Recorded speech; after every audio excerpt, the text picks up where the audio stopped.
traiter le sujet 2 de la pratique NSI 2023. Alors, nous allons commencer par l'exercice 1, où on nous demande de réaliser une fonction que l'on nomme indice maxi, qui prend en paramètre une liste stable non vide, donc nous avons une précondition, de nombres entiers, et renvoie un couple donnant d'une part le plus grand élément de cette liste et d'autre part la liste des indices de la liste table où apparaît ce plus grand élément. Alors par exemple ici, si je regarde l'exemple qu'on nous donne, je vois bien que le plus grand élément c'est 9. C'est bien le premier élément qui nous est renvoyé dans le tuple. Et 9 apparaît 0, 1, 2, 3. À l'indice 3, 4, 5, 6, 7, 8 et à l'indice 8. C'est bien la réponse qui nous est donnée pour le deuxième élément du tuple qui nous renvoie les indices dans une liste. Alors, nous allons réaliser le codage de cette fonction. Nous allons d'abord écrire la signature de la fonction.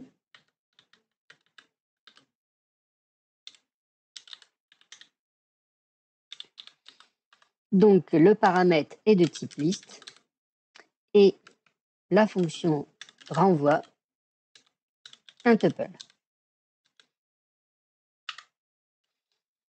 Alors, ce que nous allons faire ici, c'est tout d'abord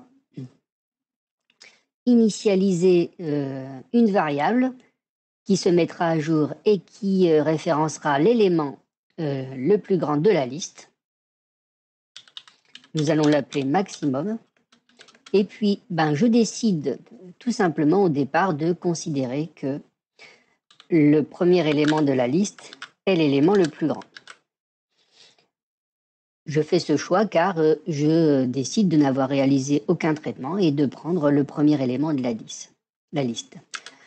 Nous avons donc un tableau qui va comprendre les indices. Et dans ce tableau, nous avons l'indice 0 puisque j'ai considéré que l'élément 0 était le maximum. Alors, nous allons parcourir maintenant notre liste en parcourant les indices. Je vais commencer à 1 puisque le premier élément a été traité et je vais donc aller jusqu'à la fin de la liste. Alors ici, ce qu'il faut réaliser, c'est tout simplement vérifier que l'élément à la position I du tableau, est-ce qu'il est plus grand que le maximum qui a été enregistré?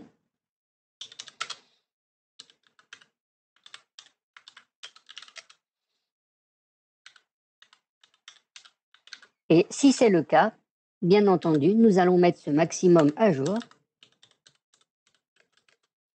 Ce maximum va donc prendre la valeur de table de I. Et comme nous venons de trouver un nouveau maximum, nous mettons à jour aussi le tableau en y plaçant l'indice I. Alors attention, nous pouvons rencontrer plusieurs fois le maximum dans la liste et donc nous pouvons avoir l'égalité.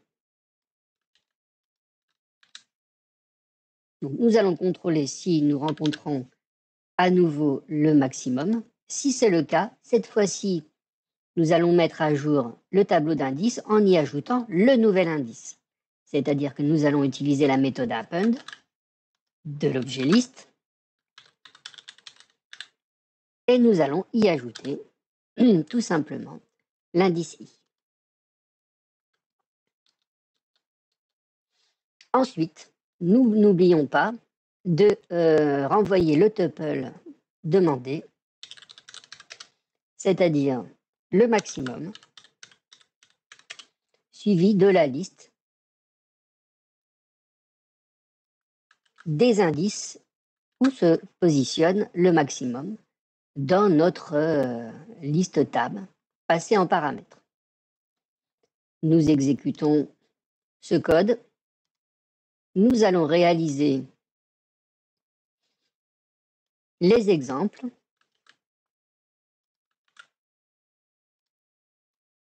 Nous vérifions que nous obtenons bien ici les résultats attendus.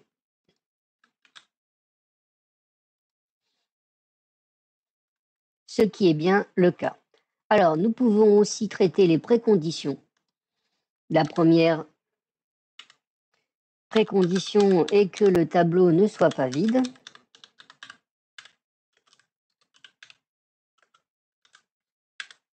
Voilà une première assertion. La deuxième, c'est que la liste ne contient que des entiers. Donc là, nous pouvons, il y a plusieurs solutions, mais nous pouvons par exemple créer un tableau qui va envoyer et être constitué des éléments qui ne sont pas des entiers et qui étaient dans notre liste de départ. Donc je vais tout simplement prendre élément for élément in tab et je vais donc rajouter une condition si le type de élément est différent de int. Et si j'ai passé en paramètre que des entiers, eh bien, normalement, cette liste doit être tout simplement vide.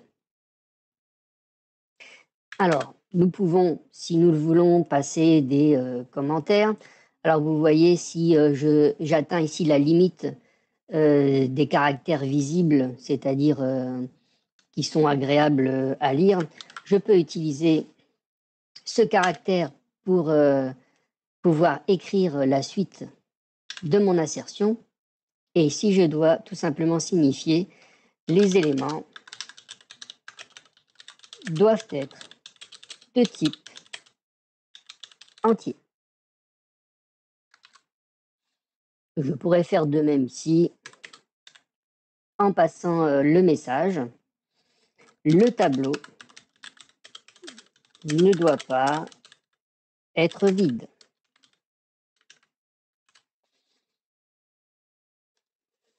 Je relance le code. Je vais tout simplement ici mettre une liste vide. Nous devrions avoir l'assertion qui nous est renvoyée. Je vais faire la même chose ici en passant tout simplement un élément qui n'est pas un entier. Et j'ai bien la deuxième assertion qui nous est renvoyée. Voilà pour ce premier exercice.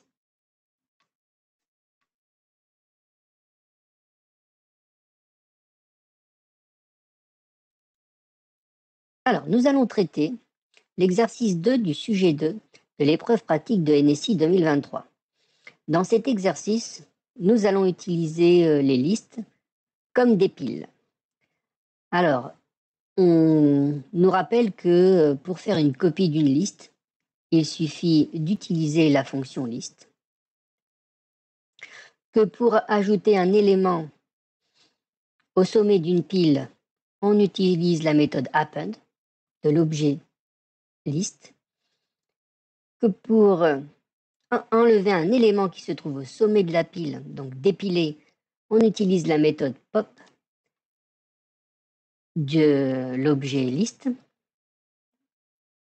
Et l'objectif ici, c'est de créer une fonction qui se nomme positif et qui renvoie une liste ne contenant que les entiers positifs. Attention, ici, chose importante, l'ordre doit être préservé. Alors, j'ai repris l'exemple qui était donné et nous allons voir un peu quelle est la stratégie qui est utilisée dans le code qui est ici à compléter.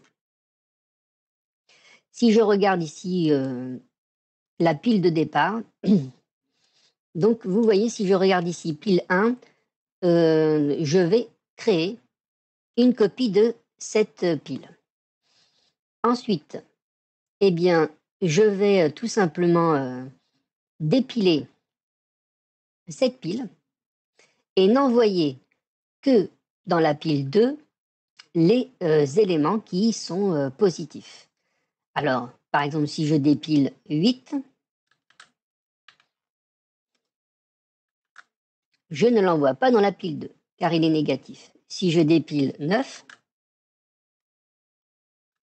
je l'envoie dans la pile 2. Si je dépile 10, je l'envoie dans la pile 2. Si je dépile moins 6,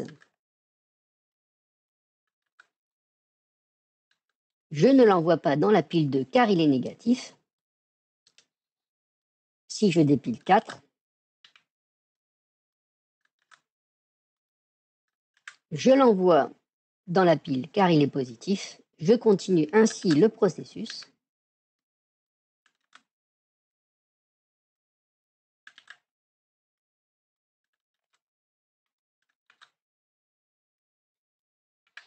Et comme vous pouvez le constater dans le code, je vais continuer tant que cette pile n'est pas vide. C'est ce qu'on nous mentionne ici à la ligne 4.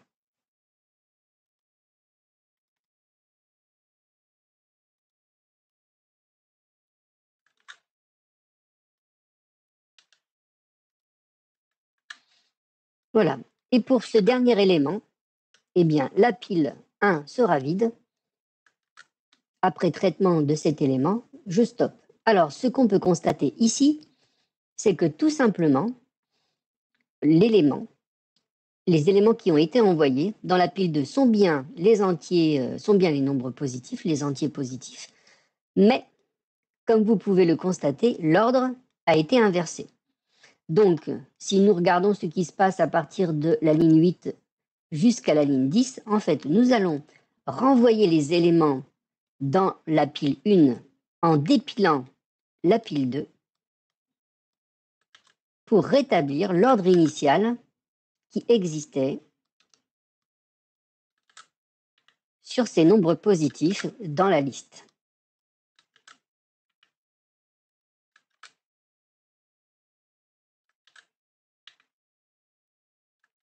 Alors bien sûr, vous avez vu, je ne suis pas passé par la variable x, mais c'est ce qui va se passer ici avec le pile 2.pop.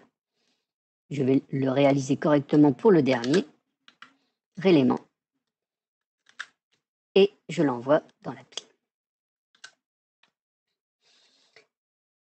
Et je comprends bien que c'est bien la pile 1 qui est renvoyée, puisqu'elle ne contient bien que les entiers positifs et toujours dans le même ordre d'apparition dans la pile initiale ici qui est passée en paramètres.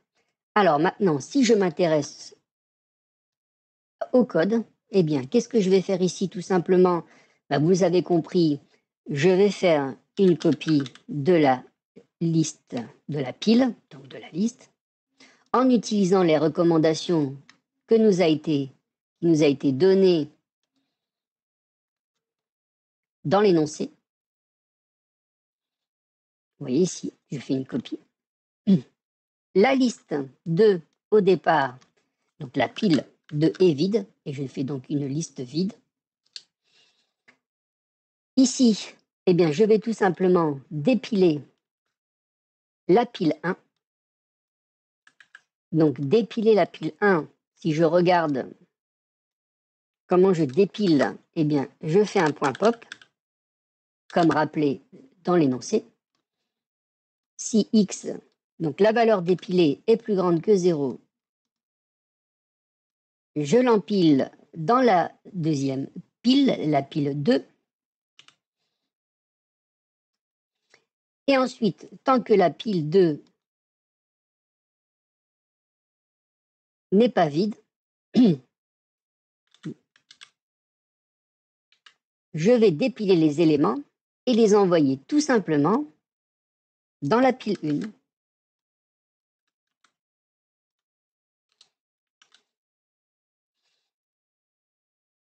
Je vais maintenant vérifier que mon code est valide.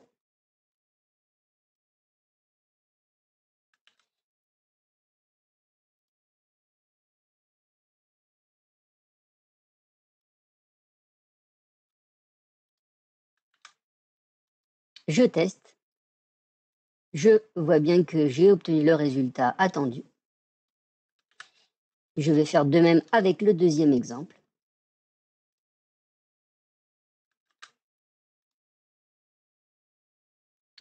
La fonction accomplit le travail qu'on lui a demandé. Voilà pour ce deuxième exercice du sujet 2 de l'épreuve pratique de NSI 2023. Je vous laisse gérer les préconditions s'il y en a. Donc ici, si je regarde, non, il n'y a pas de préconditions.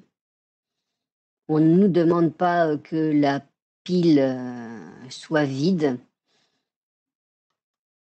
Alors si par exemple je passe une pile vide,